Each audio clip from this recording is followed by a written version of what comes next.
Hello, everybody. Welcome to the Podcast Island episode number 3. I am your host, Trinity Collins, and with me is my guest, is Southern Connecticut graduate Daryl Hall. This podcast can only be viewed on YouTube and One Man Island Productions Instagram account. On that Instagram account, features selected will be clips from this 1 hour long podcast. I would like to thank ahead of time for listening to this podcast, and I hope you guys enjoyed the show. Daryl Hall, how you doing right now? What's going on, Trinity, man? How we doing? I'm doing good. Tomorrow I got a early morning rise. I have to go to DC to shoot some media for a live broadcast event that's going on next month. I got 3 of them, and I'm going to be the broadcast director. So that's what I have going on these next 3 months, and also tomorrow. Dope. Sounds great. What about you? Nothing much. Couple photo shoots coming up, personal ones people have been asking me for, and just planning for the future ahead. See what's lying forward. All right. So the topic for today is PWI versus HBCU. And no, we're not talking about like a boxing match or any kind of event. We're just comparing two different institutes that bring different levels of an atmosphere as far as in school environment, how we connect with students, and also from our experiences as far as like what we've learned, how this shapes our perspective on America and also the world, and many other factors. So before I ask the first question, I just want to bring up a few points that I've jotted down in my notes about PWIs and HBCUs. So first, for those who don't know, PWI is an acronym for Predominantly White Institutes. It's a term used to describe institutions of higher learning in which whites, Caucasian Americans, account for 50% or greater of the student enrollment. And for HBCU schools, HBCU stands for Historically Black College and Universities. And any historically black college or university that was established prior to 1964, its principle, and still is to this day, and its mission is to educate black Americans. The first of its kind was Cheyney University in Pennsylvania. On February 25th, 1837, this university became the nation's first historically black college and university. During that time, it was called African Institute. The school was soon renamed to Institute for Colored Youth. Yes. In its early years, it provided training in trades and agriculture, which were the predominant skills needed in the general economy. In 1902, the institute was relocated to George Cheyney's farm, a 275-acre property just 25 miles west of Philadelphia. And the name Cheyney became associated with the school in 1913, though the school's official name has changed several times during the 20th century. Yes. So that's like the brief overview of what we're talking about. PWIs versus HBCU schools. Can I say something about that school you just mentioned? I was going to say it later, but... Wait, what are you going to say? So, it's funny that you bring it up. It's Cheyney. It was at the... Sorry. Let you finish it, but Cheyney. I was going to bring it up because they're the first HBCU to go to a national title game, and the first women's black head coach to do it. It was the women's team. It's Cheyney State, and it was C. Vivian Stringer. I was going to bring that up later. That's crazy. Wow. Cheyney. Yep. It's known as Cheyney University today. Okay. But yeah, at the time it was Cheyney State, and then all the other names you read, that's one of the first that are considered the two, which people, like you said, don't know in Pennsylvania. So the first 2 HBCUs are in Pennsylvania. And it's also important to know that a lot of these universities, you don't really see them in the Midwestern states or even in like the northern New England states. It's mostly in the Mid-South or Southern states. Yeah, I'm back. All right, so what were you going to say before, just, I guess, repeat what you're going to say, because it cut off right as you were about to start. Oh, man, okay. So what I was saying about Cheyney was it was the first women's team to reach, HBCU women's team to reach the national championship game. They didn't win, unfortunately, that year, and had the first black women's head coach who later went on to be a D1 great, C. Vivian Stringer. That's quite interesting. And Yeah. what I was saying right before I got cut off was a lot of HBCU schools that I know of, I'm aware of, you don't see them in the New England area or even the Midwest area. It's mostly in the mid South or Southern states, Mm-hmm. and that kind of like paints a picture of like um, the perspective and like and, it's funny you say that because and it's another thing is like a lot of like the blue states are in the northern areas and kind of like Yeah. the western areas of the country, and a lot of the Mm-hmm. red states is the Midwest or in the southern states, and that's where a lot of HBCU schools are at, which is very interesting because Excluding a few. we Excluding a very few. yeah, it's very interesting to see that because you don't really associate Black Americans with Republicans or red states very well. It's very interesting to see how that kind of like correlation is very vital in that part of the state. Sorry, not And part of the state, part of the country. that's a crazy flip too, because a lot of people don't know back in that time when the HBCU started, a lot of black people were Republicans. Yeah, yeah, and the philosophies were flipped back then. Yeah, So whenever I but see, sometimes when I see like, oh, this president you're supporting, he's a Republican. I'm like, yeah, but that doesn't mean that his philosophies are matched with the same ones the Republicans are facing right now. it was more so about who could get us our freedom first. Right. At the time, they were promising all of those things before they had went over to the other side. Which at that time, I don't even think the Democratic Party had existed for long. No, and even when it did, it was more just a way to counter the Republicans. Yep. So, to start off this podcast the proper way, let's just talk about our experiences in both atmospheres because you and I have both been involved in the high school level and the college level at Mm-hmm. predominantly white institutes and also historically black institutes. And I guess in your case, it's mostly high school institutes. Yes. So I guess because we don't really hear. I mean, if we're gonna talk about an all black school, it's mostly about Mm-hmm. colleges. So how about you talk to us about more of a high school environment for all Okay. black school? Okay. I had said this, I believe, in the last episode. In previous podcasts we had done years ago. But in the middle of my high school years, I lived in a city called Norwalk, Connecticut. The school would have been predominantly white. It was somewhere in between like 50 or 60% white, like you said, so qualified. There were minorities there, but it paled in comparison to the white students who were there. At the very end of my 10th grade year, so I finished the end of that year there and started my junior year when I moved to Bridgeport that June. So that August, I started, and it was a predominantly black school. It had to be about somewhere between 70 to 90%. I couldn't guess the number, but it was majority black. And that was a whole different experience of how dealing with culture, dealing with each other, uh, the type of people you were around, the way the school atmosphere was, and how everything was handled, the way we celebrated with certain things. It was all very, very different. And then when I got to college, obviously, I went to community college first. That's where my story comes in with HBCUs of learning more about them, the experience of how they can help people, going to see them in person. And then it kind of came down to my college choices. I ended up having to go to PWI, but I did want to go to an HBCU. And there was one that would have been my choice had I not had something not had happened and changed course of a lot of things at the time.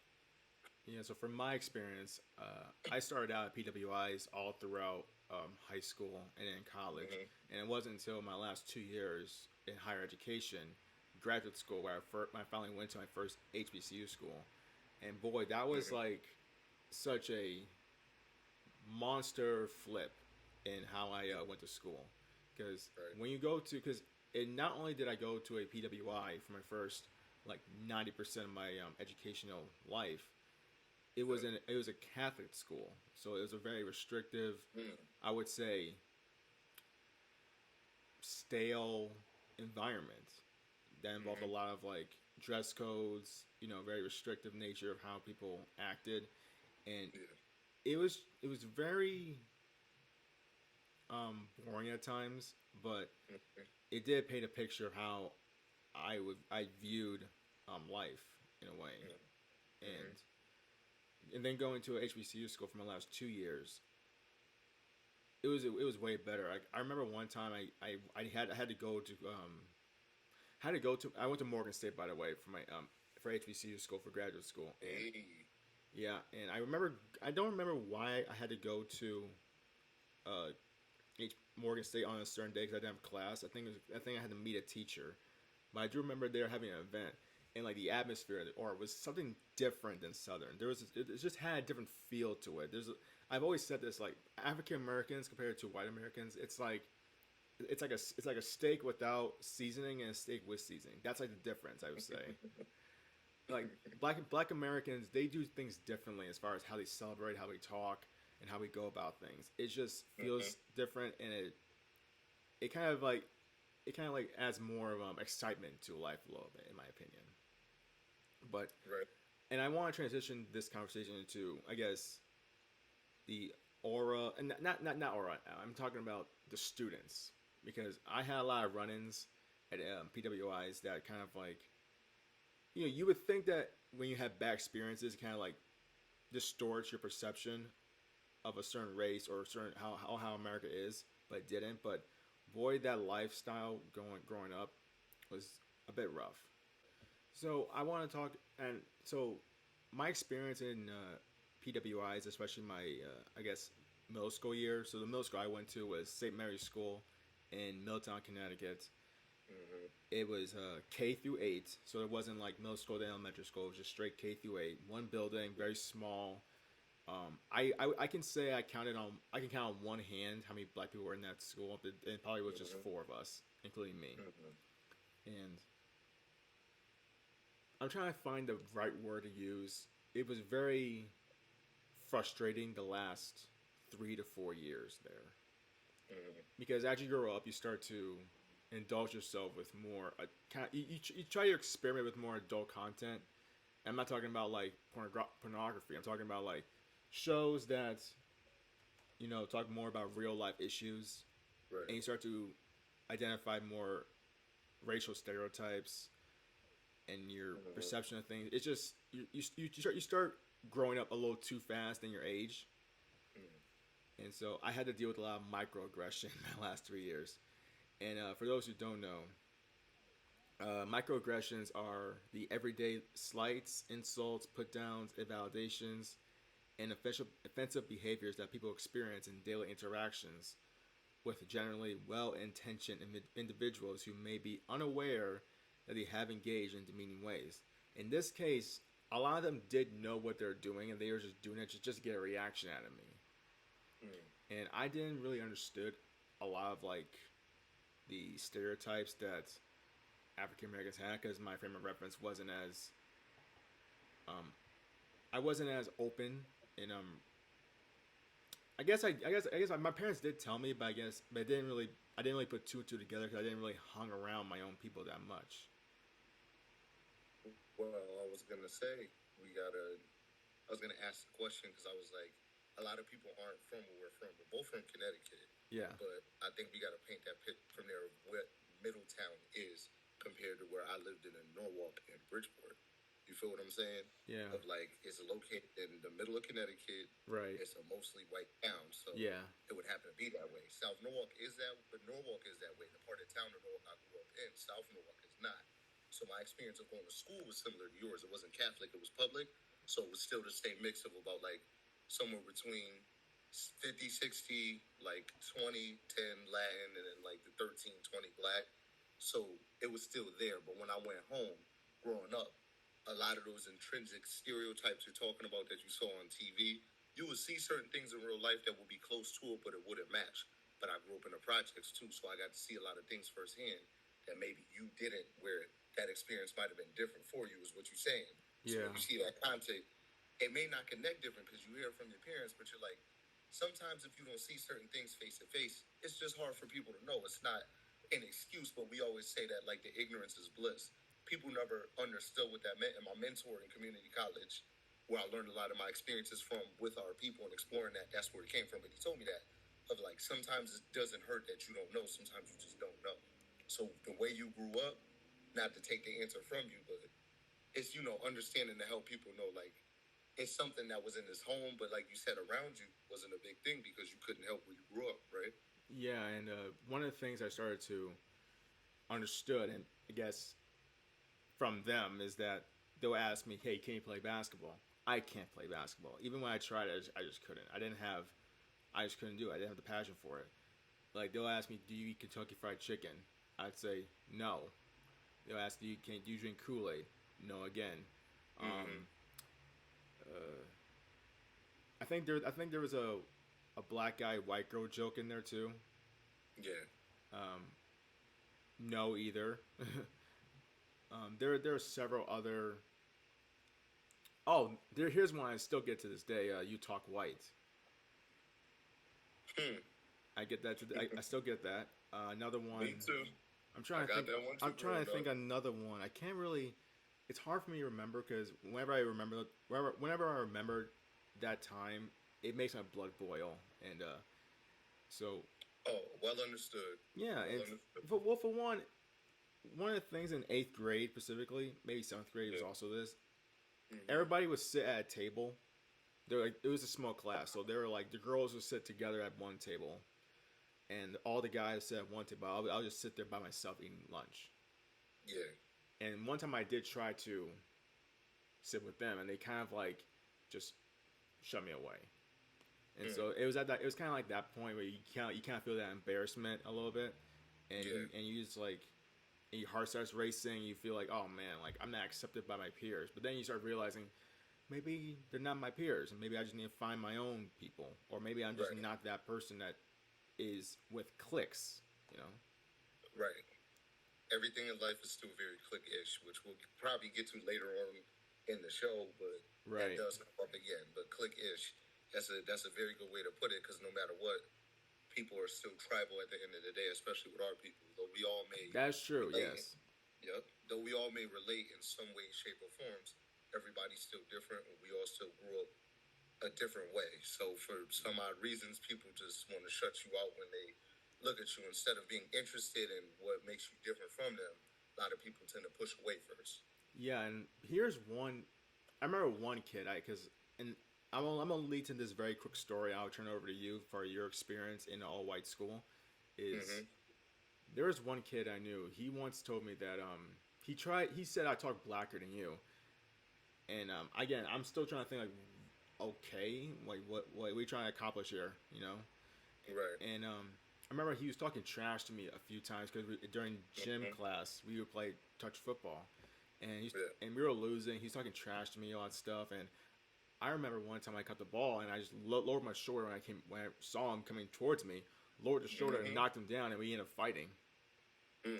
We were actually throwing fists, Mm. and I can't say I won. I'm not gonna say I won. I'm not gonna say I lost. It was more of a thing where the teacher broke us up, and yeah, that's like one. That's I can say. I didn't tell my parents either.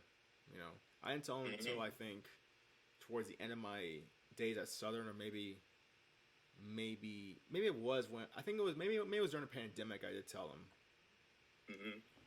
but yeah, my experience at PWI is it's frustrating, and I wouldn't say it got better when I went to high school, but it wasn't certainly blissful always there. The only time I actually felt relaxed and how happy was during sports because there I can just run and have fun. Right. So for you, what was your experience like? I guess either going from white to all black or all black to white. Like, how would you describe your experience at a PWI institute? Well, like yourself, 90% of it for me, excluding those 2 years, because in college, it was there, but it was in smaller numbers. I still went to PWIs. So it was like yourself, 90% of my life, this is something that I adapted to. Mm-hmm. I still lived where I grew up in the part of town where most of the black or Latin people lived at. Still was poorer than a lot of other people, but my experience was we went to PWIs because that's the town we lived in. We couldn't help that. That just was what it was. So it was there. You had those frustrations. It happened in different parts, and it wouldn't all happen at once. Like certain kids would try certain jokes and things, but at certain points and around certain people, they wouldn't do it. Again, it was cloaked. It was more covert because of where we live at. Certain things weren't gonna happen just that way. And again, they would only try it around certain people to do it in certain areas, and we saw it more in school. Of course, the neighborhoods we lived in, a lot of them, unless they were cool people, you're not coming down there and you ain't gonna try that. A lot of the people, there were people who were white that were with us, but they were around us more, or they grew up that way already. So this is stuff that they know not to do and what to do. But of course, we grew up around those who tried stuff. We were people who said um, N word where it had caused some problems. You know what I mean? But for the most part, I was in that part of town I lived in. I had friends of both races, but as I got older, the ones who I grew up and became closer with, because I lived closer to them. These were people who I loved deeply. Were a part of their parents were from the Caribbean, so they were still black. It was a different thing, but these are the ones I grew close with. So my experience is similar to yours. And again, I got that trope too when I was younger. I wasn't always the best at sports. I grew up short and chubby up until a certain point.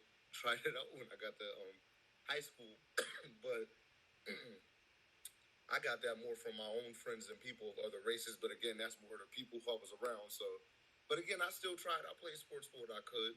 But again, it was a lot of things. The you talk white trope. You get what I'm saying? I got that one a lot too. But that was for intelligence.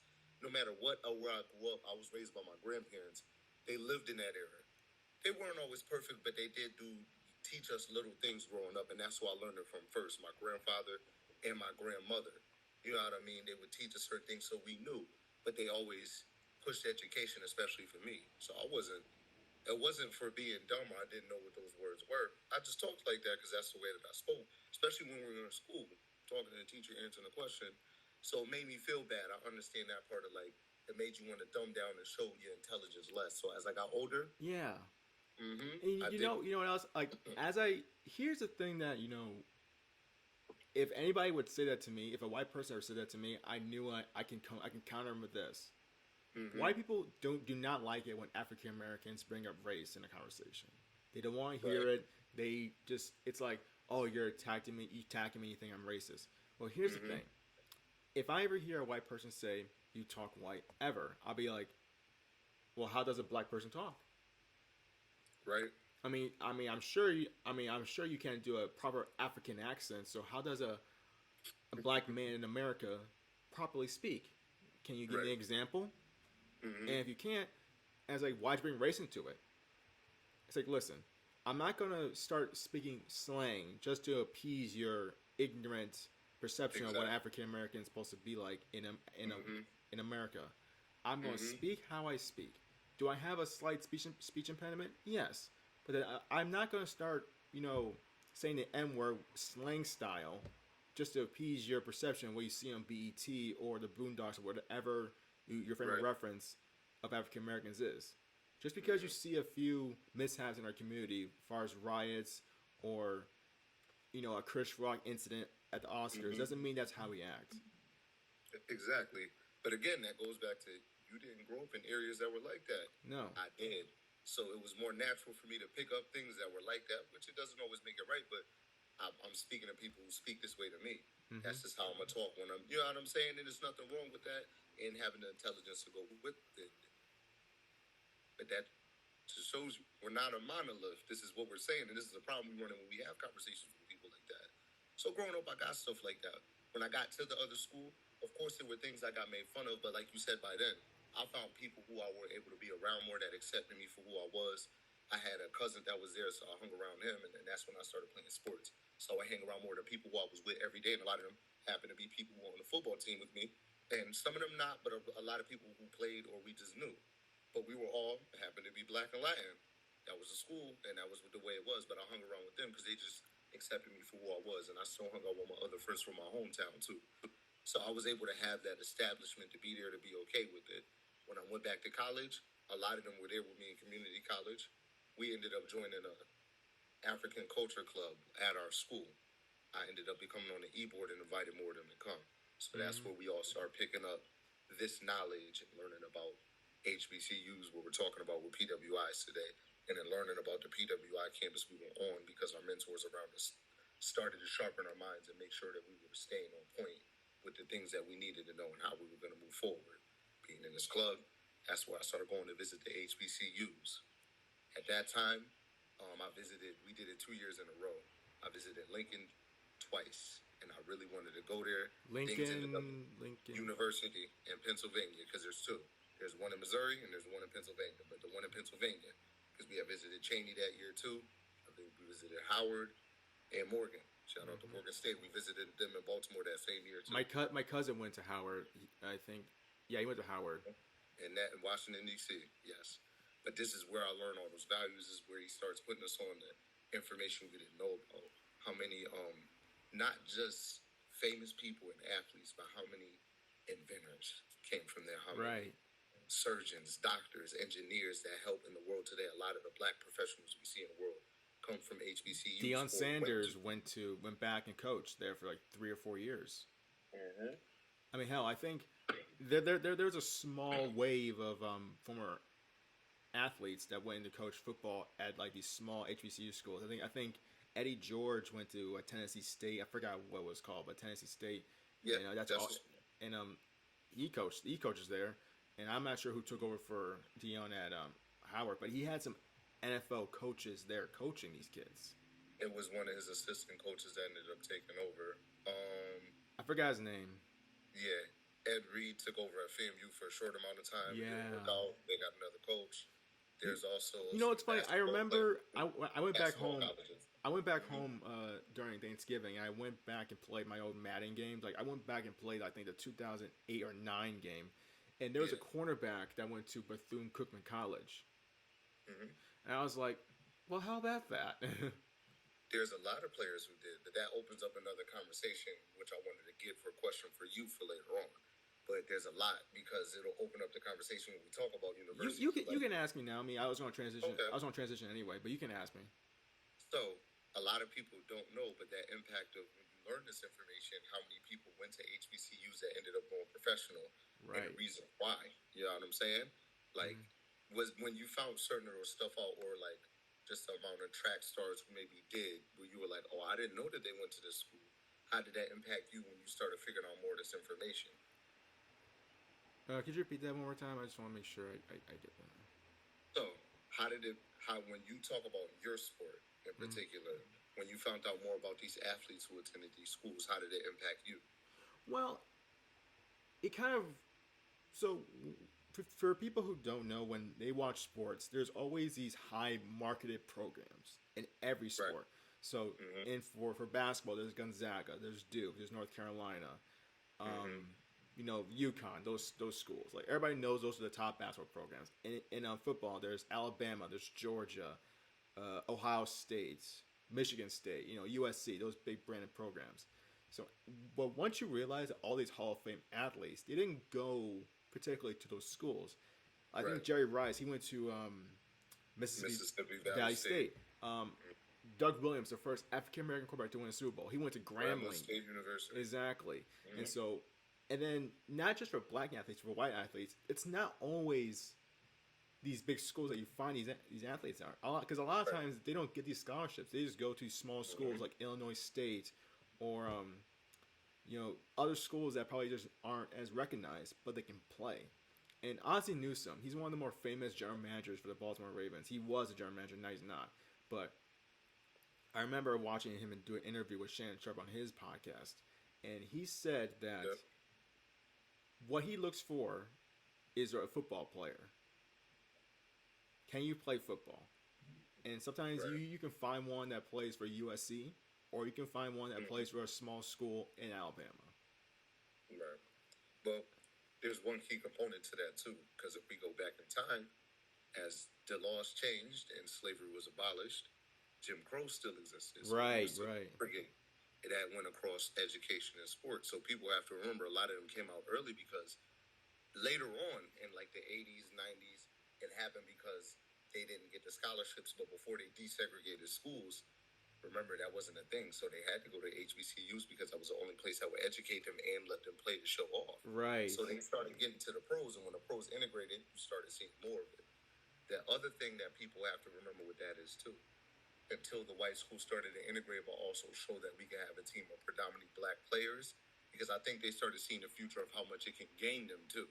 It wasn't all just, helping out the athletes, but more helping themselves and how much they can gain. Because exactly, you ever seen 42, the Jackie Robinson story?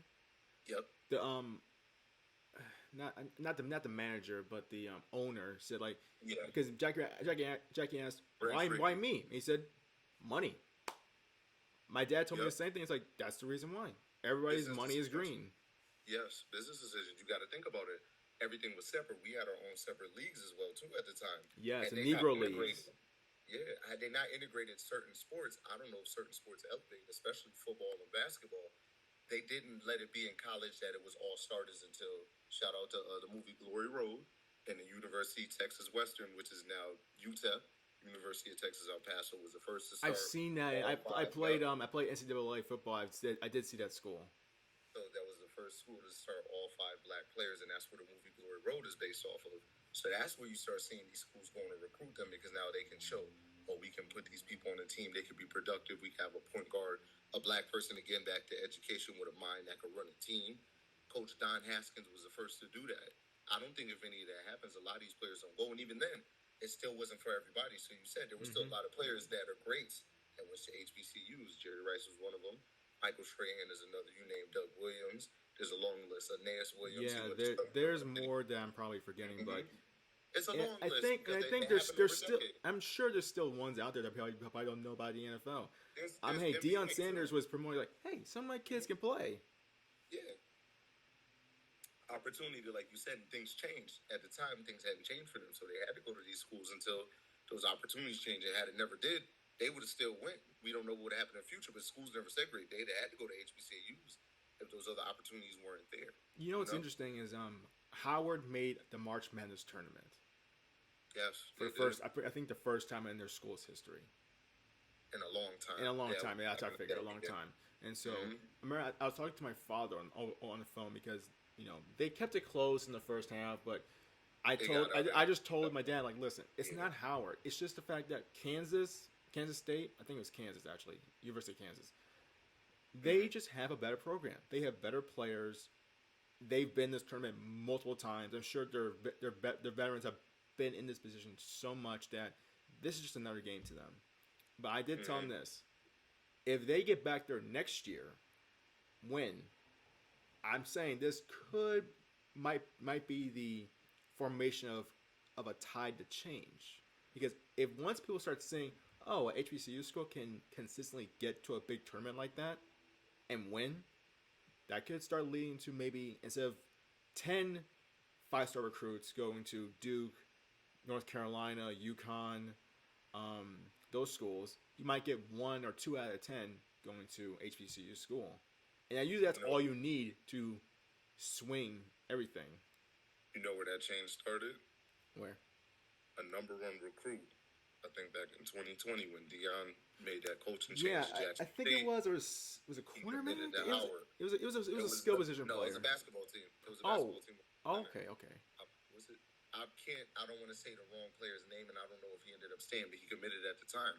So I think some of those players that are at that program followed him there to see, like, we can make a change. Yeah. And this happens every couple of years with HBCUs. Norfolk State and Hampton, about 10 years ago, were doing the same thing. And basketball is a little different because, they play everything together in game 1. So you have a better chance that the team can make it to these tournaments. And once you win your conference, it's automatic bid. The football was a little bit harder. That's why it was different with Deion. Their division is 1, but it's down in the championship league.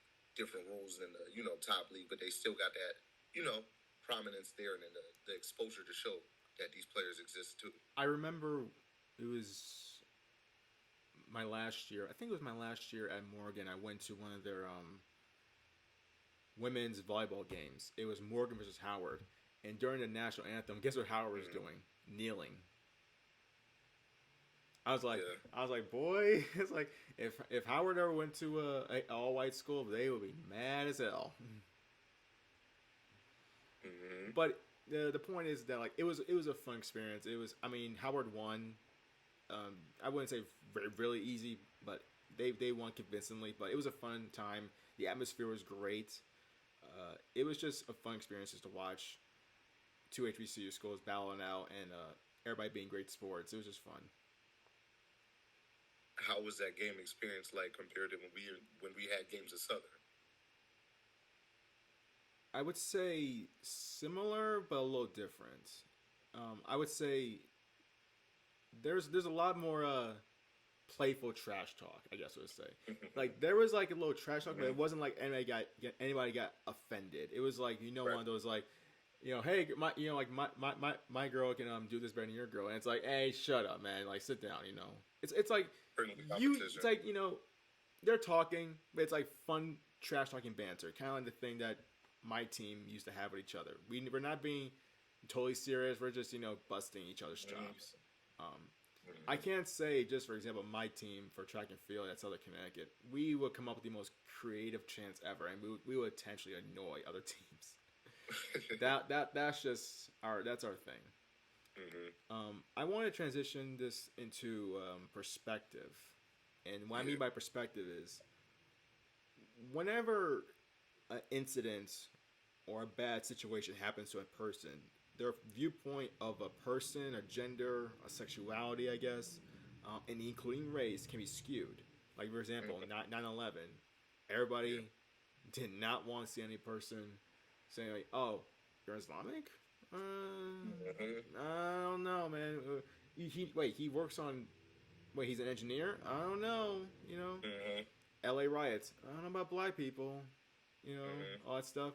And meanwhile, a white person can shoot up a school, and it's like, we're good, Mhm. So, did your perspective on white and black,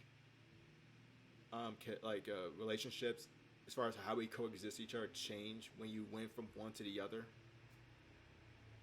So, mm, yes and no, because it's still on a personal based thing.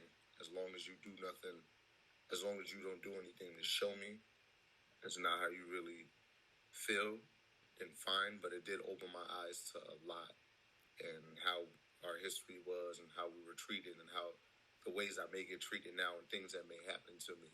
Now it makes me think about it in a whole different way. So absolutely it did. And then being on a campus visit showed me a lot. It made me feel good to see a lot of these things for us to be positive in a community together. We had things happen at our PWIs that showed us that too, where we had to, but it also showed the other side of how people can't stick together. But it absolutely changed my perspective on a lot and showing how people care and what people are going to really do when these issues happen. Um, there's been a few not close to me because I grew apart from these people already, but altered my viewpoints of personal things that people have said. And then overall in the world, yeah, because we lived through a lot of these ages going to these schools while a lot of things happen with our race and our culture and people showing us that they don't care.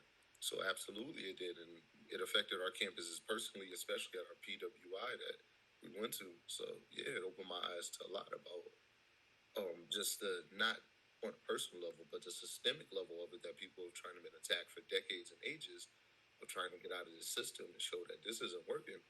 We had a teacher say the N word, and we had to band together to get this person out of here, but also go to that systemic issue of like, all right, we need to sit down at a table and talk and attack these issues at our university because clearly, even though we're still a PWI, the numbers are great. They know at that, at the campus, even though you didn't have the experience with everybody, you know how much Black and Latin people ran that campus. It was the heart of Southern's campus. You know what I'm saying? In Connecticut. So we attacked those systemic issues and went at them like we need to see more representation here so we feel heard more so that way we can be seen more, you can understand us, we can bridge this with better communication. So here's some things we want to lay out to show you that we mean absolute business when it comes to respecting us and having our professors, staff, every person at this university that works professionally understand their position and what they're supposed to do and how they are supposed to go about it. And the people around me who I was even close with working with and being students with, it opened my eyes to a lot. At the time I was in the NAACP, I was a member of another organization that helped Black and Latin men on campus, the Brotherhood of Scholarship and Excellence, BROS. I became a member of the Black Student Union thereafter, and we were all connected in a committee with the Multicultural Center, and we were all a part of that protest. So I was very much so still entrenched with our community on our PWI campuses. That's why I always said, my experience was different because, yeah, we were around a lot of these people, and I worked in the, athletics department where I would, Right. from food a lot. But like we saw a lot of different things because that went on while we were on campus, and then we're both com majors in film and television, so that was another part you guys had to come out and cover. So it affected our lives, and we were around a lot. But being in the middle of it, it showed me so much for even the small group that we had on campus, how much we could band together if we stuck together and really stuck it to the system. And then even at my community college I did, I was there longer, so I could go into Mm-hmm. law, the stuff I did. But the experiences I had there with the people around us that showed me for real who really cares, and when you got to put them in a position to force them to. Because, like you said, it's about money at the end of the day. Right. We there, you didn't get no money. So regardless, you got to fight the system in the ways that will benefit you sometimes. And you know what else is? People don't understand how important it is to see a person that either is or has similarities that is important to you. And the reason why I say this is this. I remember Charles Barkley was on a podcast called, I think, All the Smoke. I think Steven Jackson and Matt Barnes, yes, were hosting, and he had them. And Charles Barkley said that television is a powerful, powerful engine. And another example of this. This is a separate topic, but trust me, I'm gonna reel it into what we're talking about now. When the MCU was in its infancy and people started seeing how fun these movies were, everybody started wearing these shirts. Yeah. Iron Man, Hulk, all these heroes because he saw them, the way they represented it. The people say, I love Superman. I love Captain America. I love Iron Man. I love the Hulk. I love all these guys. Before then, they weren't really as popular. What I'm saying is this: when we see our people on TV, it's like, oh, if she can do it, then I can do it. You know, because my mother told me a story when she went to I think a school in Detroit for college. I forgot what it was, but she saw a black woman on TV and she's like, "Oh my gosh, black people on TV, black people on TV!" And this was like way back then. This is like back in I think this maybe 60s around that time, maybe a little later. So when you see a black woman or black man on TV, and you're not used to seeing it, it's like, oh, they do that now. They hire us, and so when we say first to do this, first black woman to do this, to be a doctor, to be a teacher, to be a lawyer, to be a anchor, or to be whatever, and you have a white person to say, why are you bringing this up? Why does it matter? I was like, it matters to us because at one point we were told we couldn't do this, and even though times are changing, seeing us still making strides and still being the first to do this, and that still matters to us. If you don't care about it, no problem. It's not for you, but it's for us. Because if you ever go to the list of presidents, going all for 40, it's white. But when you see Obama, it's like, whoa. Wait, you're telling me that I don't have to be a rapper? I don't have to be an athlete. I not only can be a lawyer or a governor, I can be the man that runs the entire country. Huh. Yeah. That's interesting. And so that might change a few perspectives. He might not want to be a professional athlete. He might be like, I can get into politics. That's why it's like the more of us that are in politics, the better. Right. All our first civil rights leaders, all HBCUs. Exactly. Martin, Jesse Jackson, John Lewis, R.I.P. to the Great. You know what I'm saying? There were a lot of them that were just in that world, that were around it and able to take from it to come out and teach us today. So that representation does matter. Like you said, we have to see it to know. When you don't know what I didn't know before. In high school and stuff, I didn't know any of that. I was blind to it. Like you said, once you get there, you see, you be like, oh, so we could do more than just be this. We can go on and be these great things. There were people, we were probably in front of the camera, but behind the scenes too. The stuff we're watching, we have no, like you said, have no recollection, no idea. And I think it's also important to, for people to understand is that I remember this because when I was watching the NFL, I think the Kansas City Chiefs have an offensive coordinator who's now with the Washington football team. He literally over the last 5 years has been trying to get a job as a head coach. Eric Bieniemy. Yes, Eric Bieniemy. He's not only a former running back for the Colorado Bison, but he was a former running back for the San Diego Chargers. Mm. So not only is he a Division One running back, and he Yep. played in the NFL. He wasn't a Hall of Famer, but hey, if you play in the NFL, you're pretty damn good. Mm-hmm. He's coach. He was a running backs coach for guess who? Adrian Peterson, Yep. a future Hall of Famer. Mm-hmm. And so over the last 5 years, there's all these excuses like maybe he doesn't interview well. I was like, well, does he coach well? Because that's what he's gonna be doing. Mm-hmm. And so it's one of those things where you start seeing like there's a reason why we fight so hard, is because one person can have less qualifications or have one good year at their profession and get that job just as quick. But meanwhile, there's another guy who probably has worked twice as long, Yep. twice as hard, probably has Mm-hmm. more NFL experience, not only from a coaching perspective, but from a player's perspective. And now More he can't Super get a Bowl job. Yeah, championships than other coaches that got jobs before him. 3 appearances, 2 championships. And The head coach of my team was a coordinator on a team that didn't even make the Super Bowl and got the job before another black coach and him as well wasn't even considered for it. You know what I'm exactly saying? the Colts. Giants. I was Oh. one of the team. I'm a Oh. Giants fan. Exactly. They're on the Okay. list of a long. I was about to say. You just named one of the other teams. There's a long list of teams that won't. All 32 basically because he's under 31, I should say, other than when he was on the Chiefs.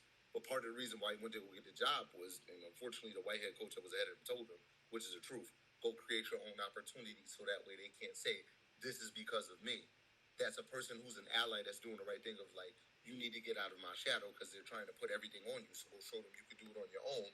Which is, again, like you said, the point that you even have to do that extra work to prove something that you've already proved. Yeah. You've got the championships. So why can't you get the job? And like you said, it's that same trope of we don't got the representation, but also these black coaches can't have the great minds that can keep these teams And going. not only this, here's where you have. There's 32 teams, 31 owners, because the Packers are Mhm. publicly owned.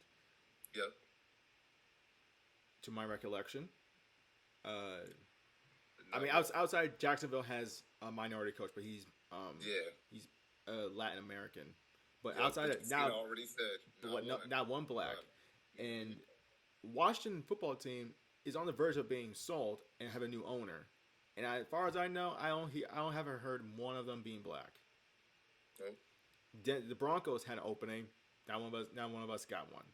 So Nope. I said this: the only shot we have is to get this one. Because if it doesn't work out, you ain't gonna get another shot for another 30 to 40 years. Because these owners will hold on to this job and pass it on to their sons, Yes. especially the Giants, because they're a family. It's family first.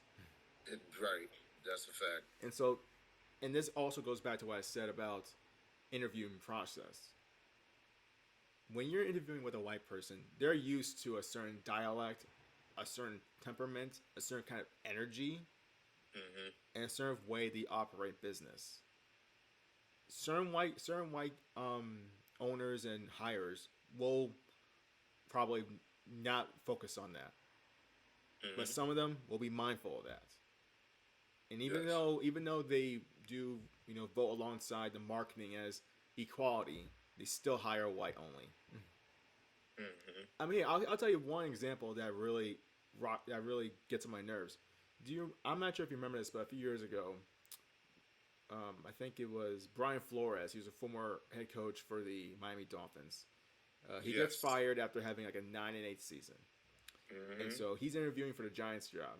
And so Bill I was Belichick, gonna say that. I Bill know this Belichick, one of his very well. former, Mhm. he was an assistant coach alongside him. He gets an unintentional text saying congratulations on the job, and he's like, "Wait, do you know something that I don't?" I And don't. he said, Exactly. "Oh wait, I was trying to text Brian Text you, Dable." I was typing text, exactly. So basically, the Mhm. interview was a waste of time. Yep. And So because why even bother to interview? And he already knew the other one was getting the job, so it's like, why even bother? exactly, and so Because it was already given away.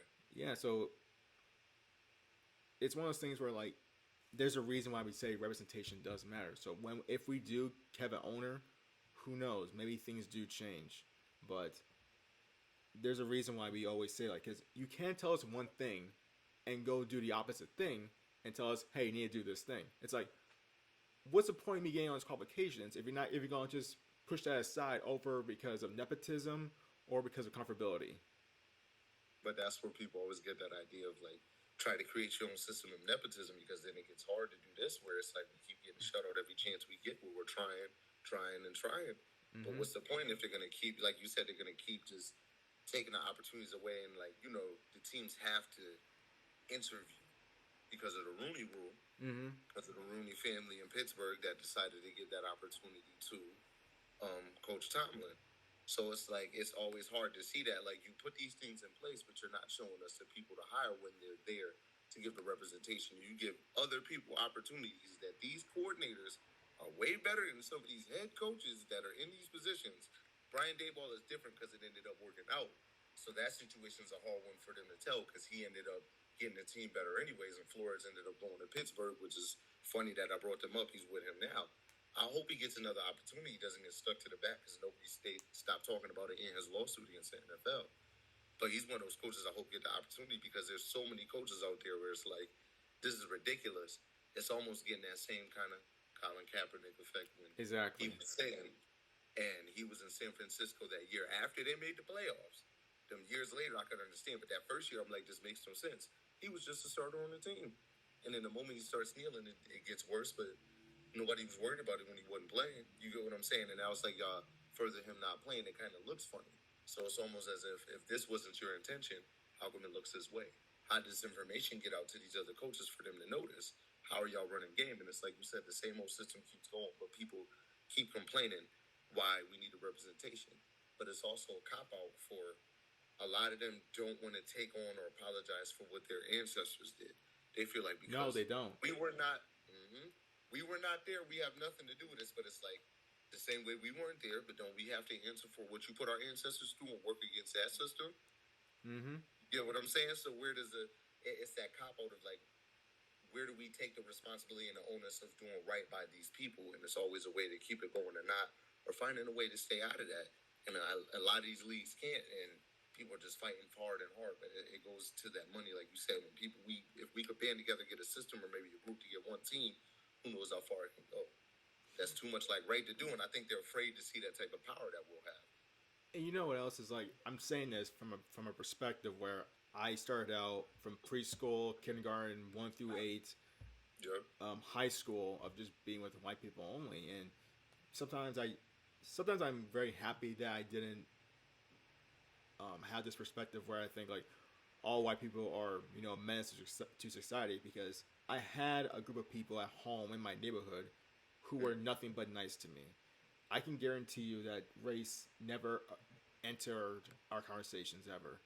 They always invited me over dinner. My parents, we always invited them over to my house for a video game session. And we went to Rockcats games together. We would always ride our bikes because the area that I lived in, Middletown is a very heavily forested area. There's a lot of trees, a lot of hills. So we always rode our bikes up hills. We hang out everywhere. It was like my own clique was just those two kids that I hung out with all the time. And so that's how I knew, like, okay, there are some disrespectful, ignorance, not really sensible white people out there, but there are some good ones out there. And I had some. So that's how I did learn how to keep people at arm's length, so I won't feel as crushed if they ever slighted me or was push my buttons to the point where I wanted to put hands on them. I didn't do it, but I was like, I'm not gonna bring them in too close. I'm gonna keep them at arm's length for a while until I see what their ML is. Right. And so, yeah, perspectives can be altered when you run into some microaggression as a young African American still developing and learning. Mm-hmm. Can I tell you an interesting story about a microaggression from community college? All right, go ahead. So, this put perspective for me at the time because I was in the African Culture Club. I was the president. I was learning so much. We had a situation where there was an event that we were doing, and I believe somebody had came to guest speak or whatever, but we had some food out front. As many events do, to have pizza, bring, kind of halfway get a crowd there, but also, have it for the event just to have it, but attract people and then have something for them to eat, for them to stay to hear what's going on with the conversation. So the vice president of our student government, the body that was over everything, gave us some money for our club and event, came over and was like, "Oh, let me get a piece of pizza." You know what I'm saying? And we're like, we're not trying to be rude, but this is for event goers. You can't take one till some of them get some. All of them have not come out. We're not being rude, just not right now. Mm-hmm. I am the vice president. In our constitution, it says if you paid for your clubs and expenses, which all of us do as students, I get to take the pizza. I'm taking the pizza. Thank you, bro. We're not doing that. You're not going to take the pizza. Ooh, out the damn. Oh, no, we're not going to stand for this. Da, da, da. I get to take the pizza. Or think it blows over or whatever. I forgot what happens in the end because we end up standing up to him like, bro, you're not taking this pizza. Going about your day. They have the full governing body meeting. It's usually at the same time as our meeting, which is funny, of microaggressions, and it's like we never changed our meeting to show them we'll send a representative, but we're not going to change our whole thing for y'all. But that day we did. I sat with my boss. We told him about it. We planned it. Wrote out a letter of what we were going to say to them when we went to the event. The whole club, instead of going to our meeting, we planned, went to the event, sat in the back, waited for the time to get the mic. I stood up, read the whole thing. His face was beet red like a tomato. I went down the list of how he was. Me and my mentor went down the list of how he was wrong. I used the patriarchy to come over and try to take something from us. Not on type of fact that you were a white male coming over and you tried to use your governing body over us. We, but in a polite way, told him you were being prejudiced and you made it look like master slave. But we did not say one word of that. We did it in the most polite, articulate way possible. He apologized with a red face and walked off. So bad that the women in the governing body came over to speak up for him. One of them was his girlfriend at the time. Is his ex now. But they came over to speak for him and he left. He couldn't even come face us after the fact because of how bad we embarrassed him. And they were fighting it too. We explained to them, we understand that. So after that, the lady that was in charge, who was a black woman, had to come talk to us. She was like, y'all better not put me in this mess and try to embarrass me, but we also understand where you're coming from. So they had to change a couple of rules and things around because we had to stick it to him to show, we understand where you're coming from, but y'all need to talk some sense into him to understand he's not going to come over here and you're not going to treat us that way to think that you can get over like that. He wasn't wrong, but you're not about to bend the rules where it's our thing was, yeah, you can have a piece of pizza, but go in there and check out the event first. And you're supposed to be the vice president over us. You're supposed to represent this school in a way better way. What are you doing? And you don't just get away with that because you're white. Mm-hmm. You know what I mean? So it was like that, and it's not to put that on all white people. Like you said, there were white people with us looking at him crazy that were part of our club. We're all like, yo, no, bro, you're not doing that. Because at that point, it was about the disrespect.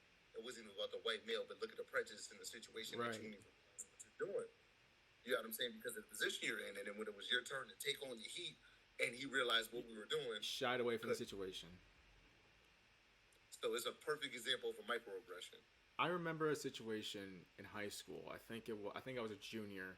I wasn't a captain, but I was about as close to a captain as possible because I was one of the top athletes on the team. And I had a teammate. He was another African American, and he had a reputation for hanging out with a lot of white people or a lot of white girls. And I'm not sure if he's still dating or not. I haven't talked to him since high school.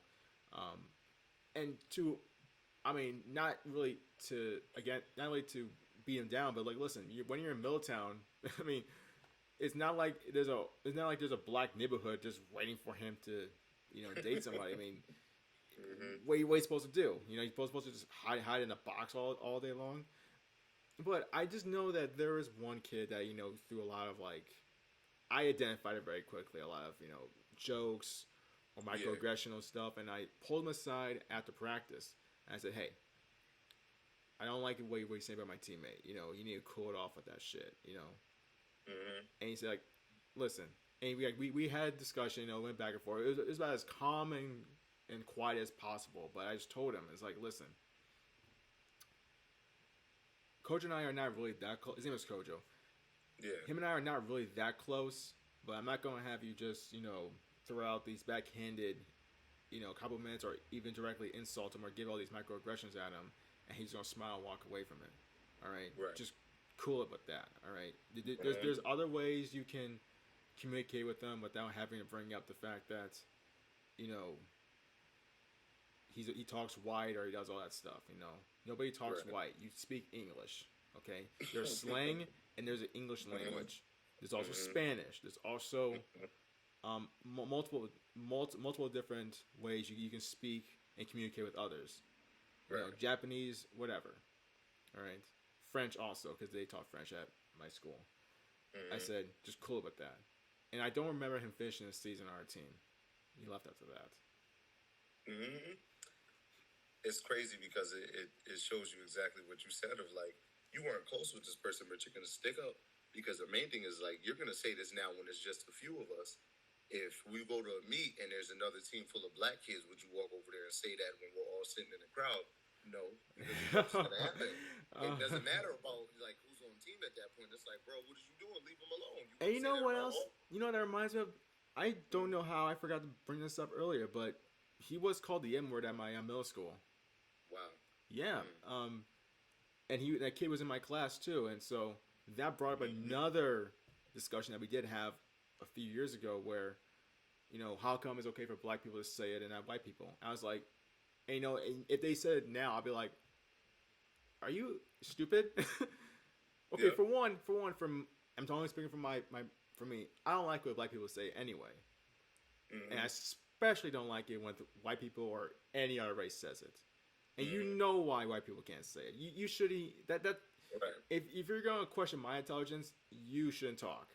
If you're gonna Yeah. bring up that quote, Mm-hmm. but yeah, he for one he did get suspended. He got suspended for like 2 days, and As you he was should. on and he got I don't remember exactly how long, but I think it was like maybe for the week. And Mm-hmm. I do remember I got stuck with him in a class group, and I ended up leaving that group because he drove me nuts. And to this Mm-hmm. day, it's a rule in my house that we don't bring up his name Right. because You he know just what's drove me crazy. but you know what's crazy?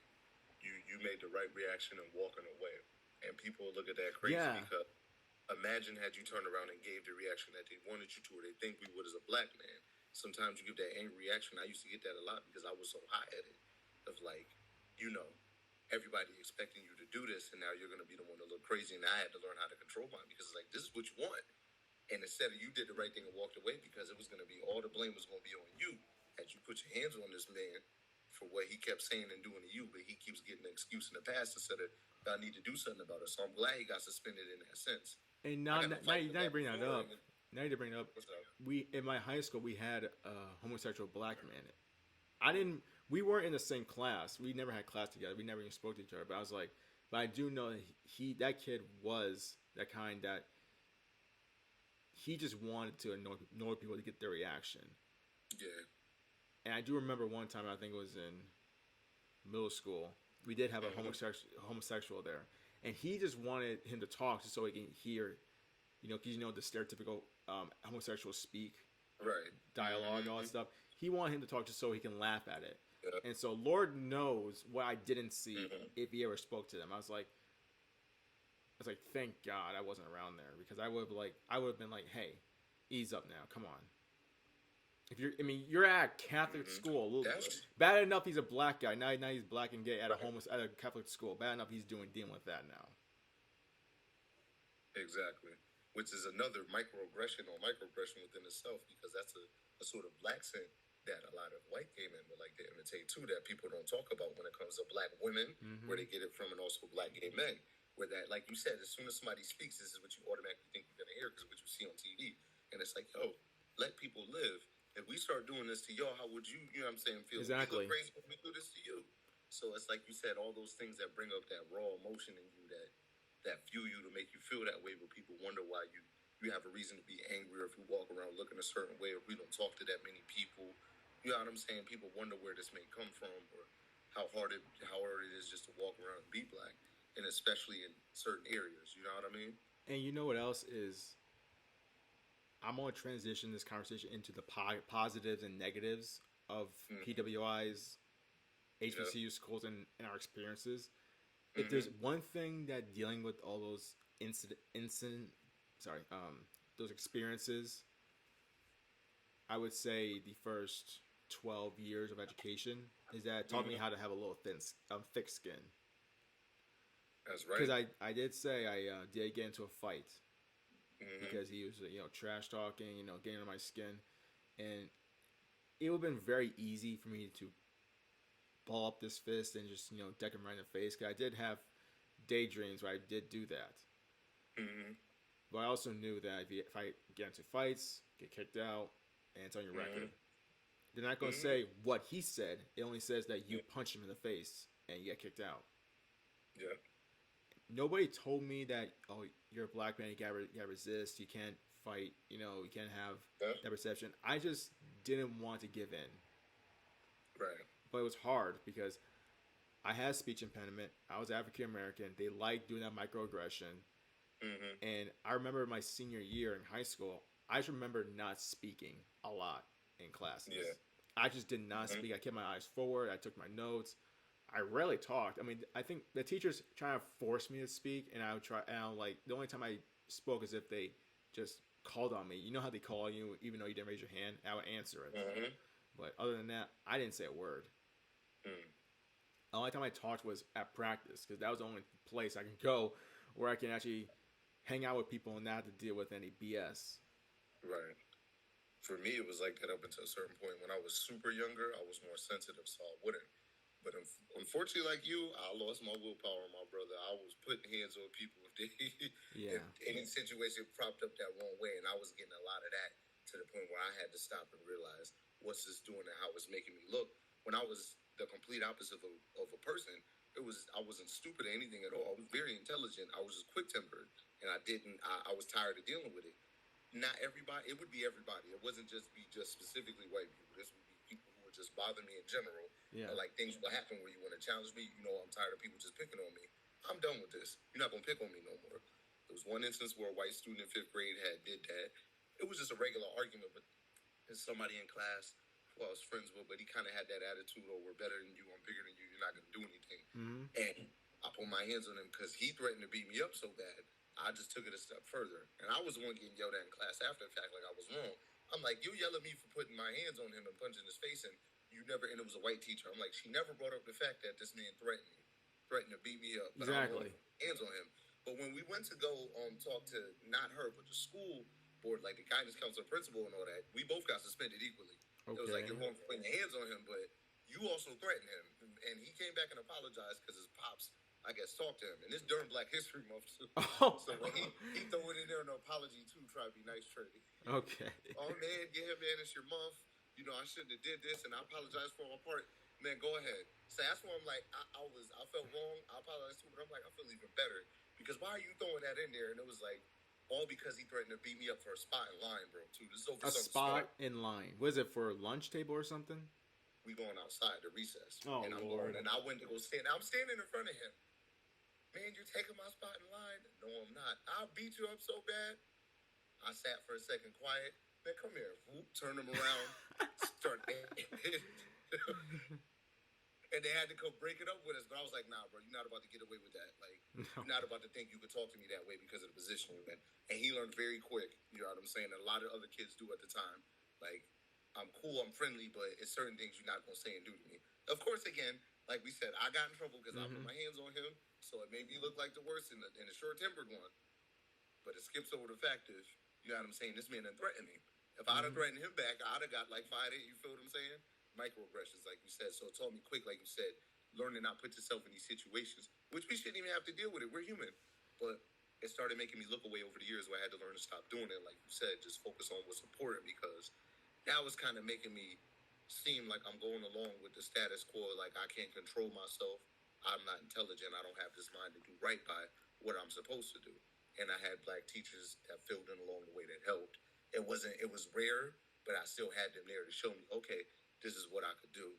This is what I can accomplish myself to become. Let me calm down and then try and get a little bit better at this and move forward with it. But trust me, like you said, it's all those things that are positive and negatives of what it may be. Yeah, I guess the negatives is the fact that you're kind of like I feel like the negatives is the fact that all those wasted years that you could have been maybe having those experiences with, because the only time I ever had all black experience was either at a family reunion or with my family, Mm. It wasn't like I had an outsource of friends that was just black.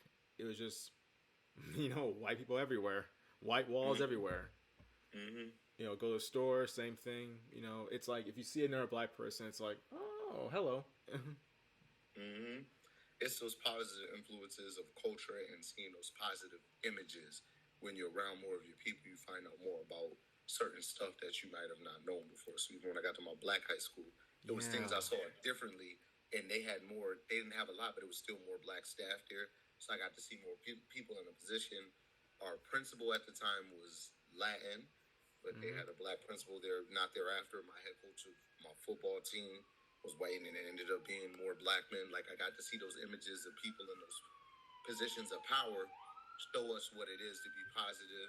We had black college graduates there to be a teacher. Obviously, you have to. So we learned about those things. It was a black man that helped me put all my paperwork together getting to college. So even where it failed, in other areas, I still had it there. And even if you're at the PWI, because regardless of us talking about what school to go to, like you said, it's not a competition. If you want to go to college, go where you're going to get the best opportunity, is what we always taught ourselves. Mm-hmm. So those other opportunities are like, you might not have gotten one or got recruited, because again, we live in a whole different part of the country where it wasn't there and it wasn't necessarily needed, you know what I'm saying, where we lived at, or it didn't happen because by that time it was more accepted or so many different things. But to have that representation there, even in those white schools, which at Southern we still had a good amount for where I was around, and my community college too. I met the group that I needed to meet that helped me through, that showed me those images. So to me, as long as you have that representation there of the right people, sometimes it could be they're good. To be have that experience over all of an all black environment is a great thing. I think once you get that at some point in time in life, it's good. That's why I said mine was in high school. So I would enjoy the HBCU experience. I think I ended up being good without it, but I had that experience of being around my people and knowing what it's like. And we were a little spoiled at Southern too. For all the schools in the area, like people don't Oh understand. Like yeah, we just got a lot of there's Yale, there's University of New Haven, there's Quinnipiac, Southern Connecticut, obviously. yeah, There's another one. I'm not sure. Quinnipiac, QU, and Quinnipiac, yeah, Albertus Magnus. Yep, and five, Albertus Magnus. Yep. five in one city. That's crazy when you think Mm-hmm. about it too. Yeah, and that's not counting in the state too. And we're like one of the schools that's probably the one of, if not the blackest out of all of them. You know what I mean? Southern So being Connecticut. in the, yeah, yep. Mm-hmm. And then being in the New Haven area, like the city of New Haven, being how much black people live in there and the culture around the city, and people don't understand that aspect of it, of where, especially with HBCUs, there are a few like Lincoln and Cheney where are not in Philly, but they're off in kind of the woods, and Kind of like a suburb almost. yeah, and like Tuskegee, which is kind of in the middle of nowhere, but where you went to school in Morgan, it's in the middle of the city. It's in Baltimore. Urban city, Howard's, yeah. yep, Howard's in Southwest DC. You get what I'm saying? It's like there's certain schools where it's mostly in these urban centers where you're around these communities or got started that way at the time. So you see a lot of that, and just having that community around you, I think, is more what you need, because if you get an education, take the best opportunity. If you go to HBCU, it's even better. Having those positive, having those people around you. Because trust me, it's some things that like were being at that all black school, because the problem was it was still in the inner city. So my other school was better because they had better funding. When I went to the Yeah. all black school, I had the positives of our people, but trust me, when it came to athletics, you know what I mean? Yeah. Because the money wasn't right, and there's a bunch of other different things. But there's those negatives too of like that was the first school, unfortunately, I went to that had metal detectors. At my first high school, we didn't have that. Yeah, man, that's a whole different. Mm. Yes, and it was in the middle school, elementary schools too. So seeing that, I'm like, that got to be a traumatizing thing to see. But I had to line up for the metal detector. My first school, it was probably like how you went to high school in Middletown. You just walk in, no issue. After Sandy Hook, we started having young police officers. I graduated. It didn't. Yeah, it was different because I graduated that same year. It happened in that June, so I graduated right before that December that happened. So I had missed that era, but because I was in the inner city, we had resource officers already. We had the police in our school. But it was inner city though. Mm-hmm. Most inner cities, as people know, they have that, and unfortunately have the metal detectors in the high school because of the crime that happens in the area. And what unfortunately comes into school, because a lot of these kids are in. We were in a neighborhood where it was like 3 different projects that didn't like each other all in one school.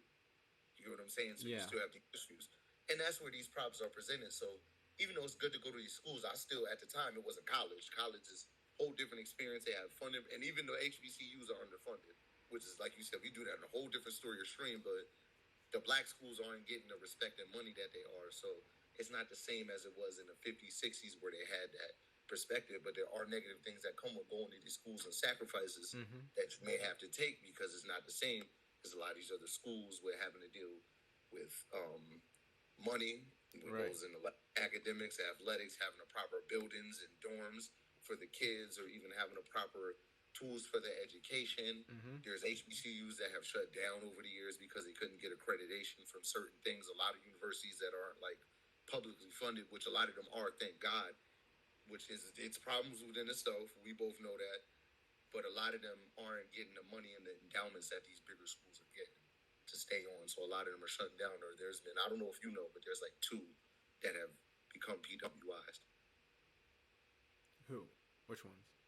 A lot of people don't know them. West Virginia State University is one, which a lot of people don't know is a school there. Wilberforce University, which is in Ohio. That's another HBCU that's out there too. Oh. There's another one in Ohio too. Yeah, it goes that far. It goes a little bit into the Midwest, but yeah, but people don't know that they change over. But again, schools have to deal with money, and a lot of the HBCUs are letting in more white students now. And even in the state of Florida, there's a bill. I don't know if you saw that a bill passing where it may affect HBCUs because people are starting to go against the integrity, like the what's the word I'm looking for? Funding that goes with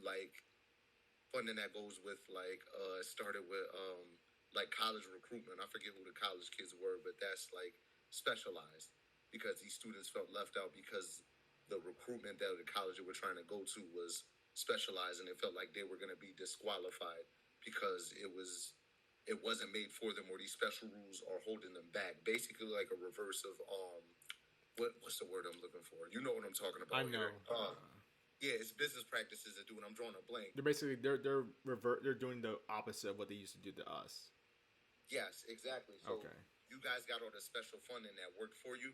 Now we're going to go against that. So in the state of Florida, it's kind of challenging against them because it's going to be a problem where it comes to funding for these colleges and the recruitment because it's specialized. So anything that might have been specialized for a certain group, they don't want to do it no more because they feel it's inclusive.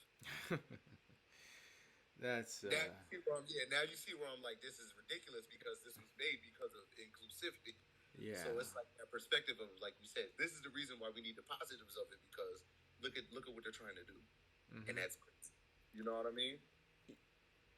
Yeah, I do, and I want to transition to another topic as we inch closer to the end of the podcast. Is I remember when I went to Southern Connecticut and I went, locker room experience and track and field is, and actually in any sport is very important. But I gotta tell you, it was very, very welcoming and very, very easy for me to get along with a lot of the players. I mean, a lot of the athletes because we were predominantly black, and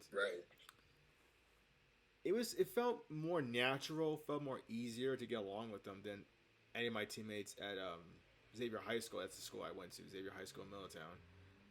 And because it was all white at high school, now it's much more diverse. We had some Asians, we had some Latin Americans, we obviously have a lot of African Americans, and it felt so much easier. A lot of them, in a good way, had these perception of me. Like some of them thought I was a ladies' man. I said, nah, I'm not. It would be nice if I was, but not really. It was these interactions was very, very fun and very, very easy. It was like I've never had this much fun ever. I was like, what the heck? Like, it's just so weird. Because I remember when I would go to school, I'll be like, okay, I just gotta get through the day. Just gotta get through the day. Right. And now I don't want to leave. I just want to. Oftentimes, I just want to hang out with them, and just watch them interact with each other. It was so fun. And it's like, but it was like the stereotypes. I understood what they were talking about when I see them interact with each other, but what they were trying to do to me is if they're like trying to make fun of me. I was like, dude, this is fun. Like this is just us. This is slang talk. This is just. I mean, when they were being serious, and they spoke with a level of their dialect was high intellect, and They were very serious and they all were very professional. But if they're just shooting the breeze and doing some trash talking, they're gonna throw out some slang terms. But other than that, I was like, this is so much fun. It's like it made me want to just stay in that locker room. And sometimes we forget how long we've been there. It's like, oh, we gotta go before it locks down. Right. Mm-hmm. But I would say, and then going to Morgan and being in a classroom, whether it's virtually or in class too, it felt so. The chemistry felt more natural because you're with your own people. You kind of like think the same. You have similar experiences, and we prioritize not only learning about Baltimore, but learning about, because I was a journalism major and at graduate school, we learned together. It was so heartwarming in a way. That was like, I was like glad I went. Mm-hmm. What's crazy? I was gonna ask, how many more people did you find that were similar to you, not just being black, but the things that you were interested in as well, like things that you like.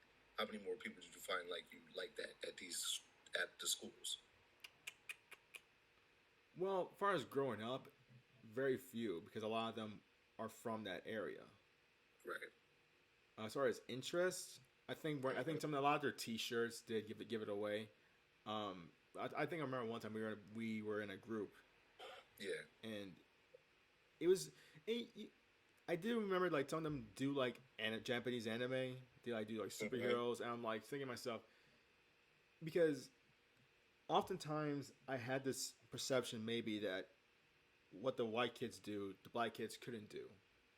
If the white kids were playing video games or reading comic books or doing that stuff, oh, it's a white people thing. And so I felt like, oh, so what do black people do? And now I'm seeing them; they do the same thing. They do the same thing also. It made me think, oh, what I was doing was fine.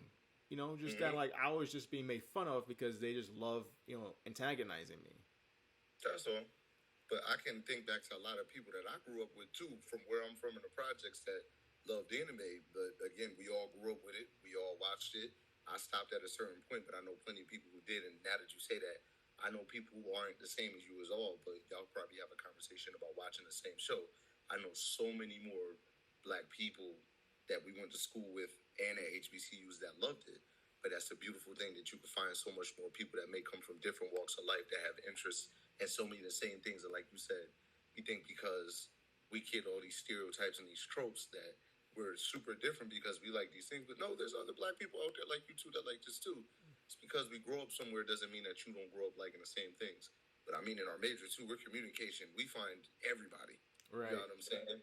So it's like, it's always hard to say, but when you get in those groups or you get around those people, it's good to have that feeling. But you never, it's good to find even people that are interested in the same things are you, that have look just like you or similar to you. And I'll bring up these 2 points. Every time I tell these stories of middle school and high school and how people would get on me for having a stutter or talking white, or do you drink Kool-Aid or do all that stuff just to try, just to create a reaction out of me, I would tell that at Morgan State, and they'd be like, "Oh man, I feel bad for you, man. Like, how did you?" And like some of them, like, "Did you beat up anybody?" I was like, I had one fight. That's it." But they'll be shocked, and a lot of times I do remember one of my teachers, she praised me for keeping my control for that long, and even my parents said like, that's impressive, because my father, he probably would have decked some people, because he grew up in the projects in Hartford. And my mother grew up in Springfield, Massachusetts. And so I would say that I had, and I guess they did teach me, but it's more me just learning that I'm not going to get anywhere fighting this. Right. It's like, I'm already at disadvantage. There's no point in me trying this. I'm just going to, I said, just get through 8th grade, just get through high school, and you can go wherever you want. Right. And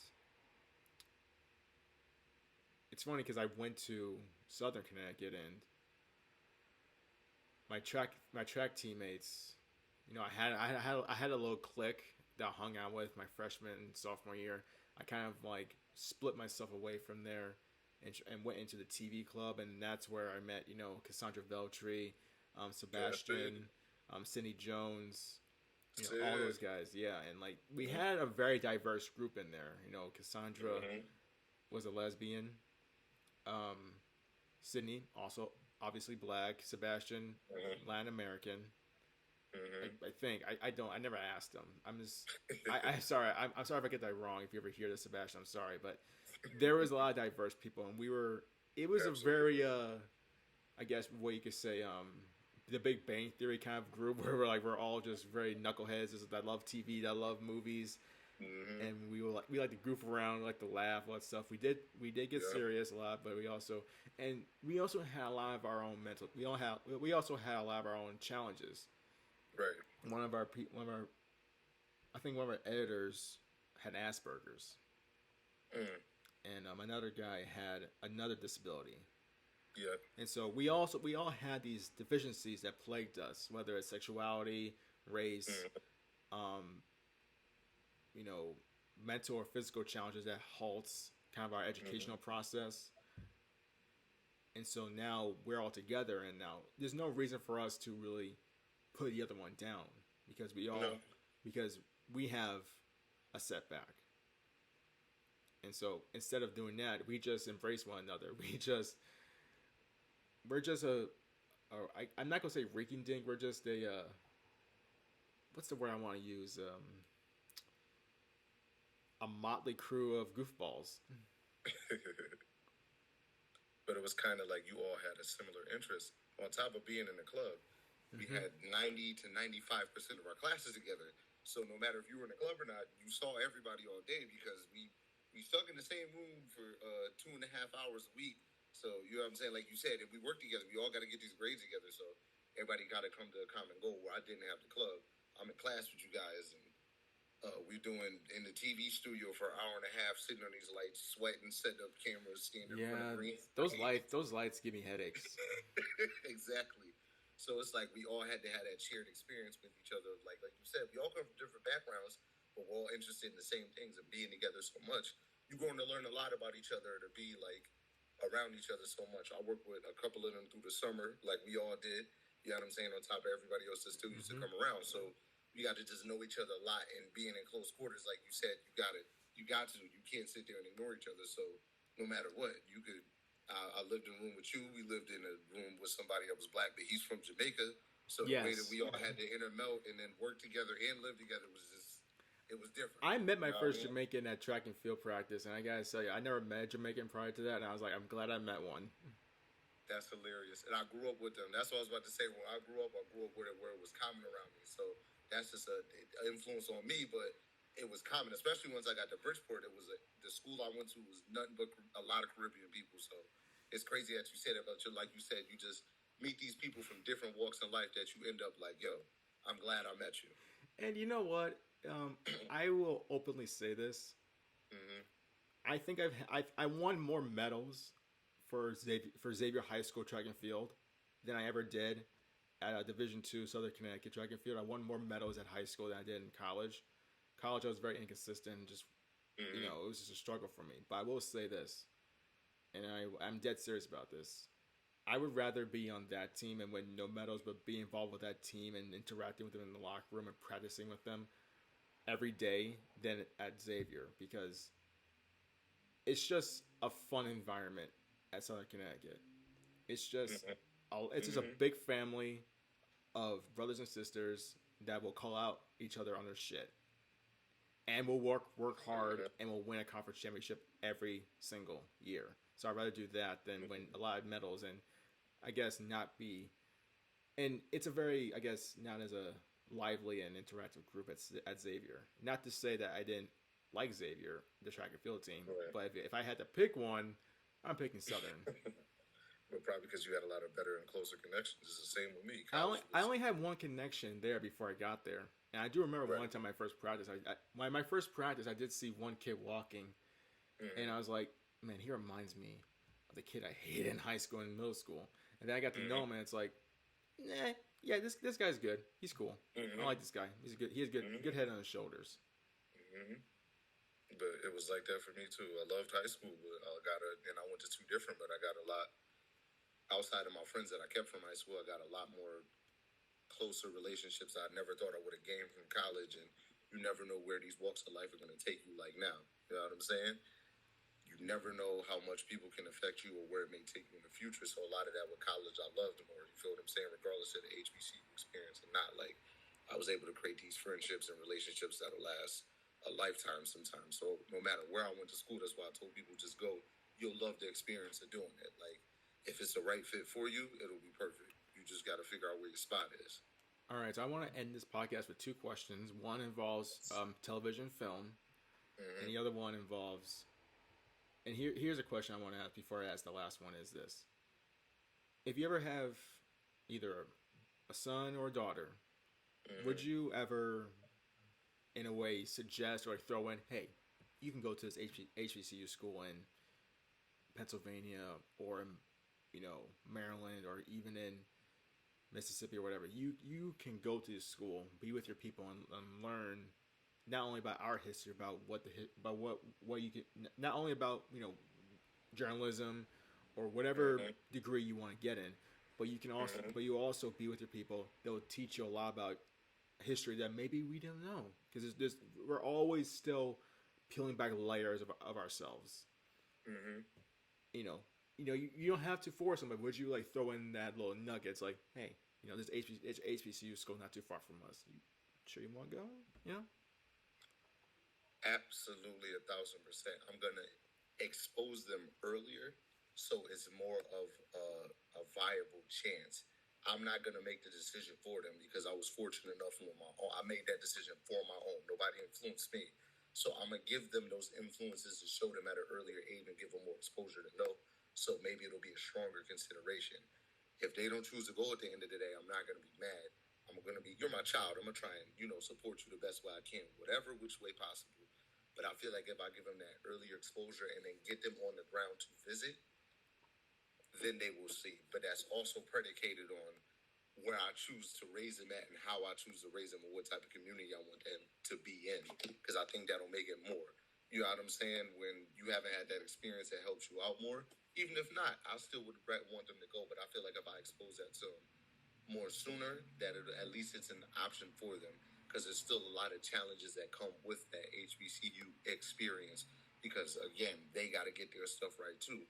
So hopefully within the next couple of years we'll see that. But as long as that school is the right fit, I'm exposing them to more of it. But I'm gonna do my best to share all the knowledge I learned with them at an earlier age so they can just know. So even if you don't, you still had the chance and you can admire this and appreciate it for what it is. And as we know with you, it doesn't always have to be undergrad. You can go in grad school, and even for me, I haven't gone to grad school yet. I can make that choice too. You don't always have to just keep it in one box, like you said. And people forget who said you just get one degree. Yeah, you can always get a master's or a PhD. You know, as long as you doing everything to keep the money there to pay for it for free, you get a couple scholarships. Right. That's a different story. So it's like there's multiple options to show them like this is an option. This is the greatness that comes from this option of people that look like you. Just like you said, go there, see how you feel when you get on the grounds, go to more than once, so you can see the different experiences, and then you let me know what you want to think. Because at the end of the day, they're gonna be an adult when they make that decision. So that's why I said for me, nobody. I went to college on my own. I'm gonna influence you. You can go to college, but this decision is still yours. I'm not gonna make you, but I'm gonna expose it to you so you understand what this is and how it can benefit you. For me, if the stars align, I would like for my family to live in a very diverse neighborhood where you not only have black Right. people, but you have whites, you have Mm-hmm. Mexicans, Jamaicans, whatever. I want the whole world in one neighborhood. Ideally, I Mm-hmm. doubt that I'll get everything, but you know what I mean. Because I want them Right. to understand that there's going to be a lot of different perspectives, a lot of different ways people Mm-hmm. talk, and a lot of different ways people go about life. And the more you Mm-hmm. see that at an early age, the more I want to know where you fall in the spectrum because opinions can be skewed once you're around the same group of people for long periods of time. And so Exactly.